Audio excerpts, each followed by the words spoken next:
Hello everyone, আসসালামু আলাইকুম। তোমাদের জন্য নিয়ে আসলাম একটি নতুন রেসিপি, হলুদ পোলাও। প্যানে আমি তেল দিয়ে দিয়েছি। এখানে আদা, রসুন, পেঁয়াজ, চিনি, দারচিনি, এলাচ, তেজপাতা, হলুদ গুঁড়ো, গরম পানি, দুধ।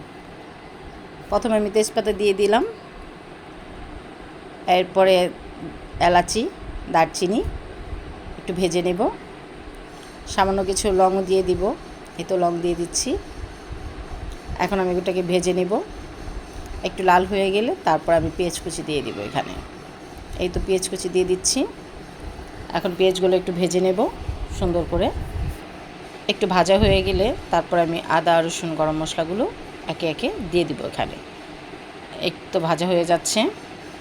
আমি তোমাদের বলে দিচ্ছি, এখানে হচ্ছে এই তো আদা দিয়ে দিলাম, রসুন দিয়ে দিলাম, একটু নেড়ে চেড়ে নিলাম। হ্যাঁ, তারপর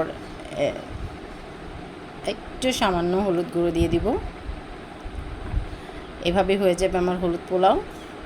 সবসময় তো আমি ওটা সাদাই খাই, এবার না হয় একটু ভিন্ন রকম ট্রাই করলাম। একটু মিক্সড মশলা দিয়ে দিলাম সাথে। এখানে আমি চালটা ধুয়ে রেখেছিলাম আধা ঘন্টা আগেই, দিয়ে দিলাম। ঝরা দিয়ে রেখেছিলাম। পোলার চাউল নিয়েছি হাফ কেজি। এখন চালটাকে সুন্দর করে ভেজে নেব। যতক্ষণ না চাল থেকে তেল বেরোচ্ছে ততক্ষণ আমরা চালটাকে একটু সুন্দর করে ভেজে নেব। স্বাদ মতো লবণ দিয়ে দিলাম। এই তো নেড়ে চেড়ে নিচ্ছি। এই তো আমার প্রায় চালটা ভাজা হয়ে গেছে। আমি ওখানে ফুটন্ত পানি রেখেছিলাম, গরম পানি, সেটা দিয়ে দিব। এই তো ঢেলে দিচ্ছি। এখন তারপর আমি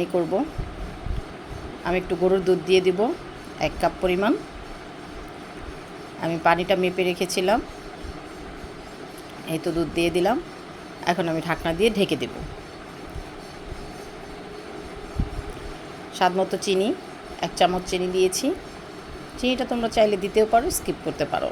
এই তো ঢেকে দিলাম। 10 মিনিট পরে ফিরে আসলাম। এই যে দেখো, চালের পানিটা একদম শুকিয়ে যাচ্ছে। আমি এটাকে নেড়ে চেড়ে আবার দমে দিয়ে দিব। 10 মিনিটের জন্য আবার ঢাকা দিয়ে রাখবো। এই তো আমার হলুদ পোলাও প্রায় রেডি। এই তো ঢেকে রাখছি। 10 মিনিট পর আবার খুলে দেখলাম।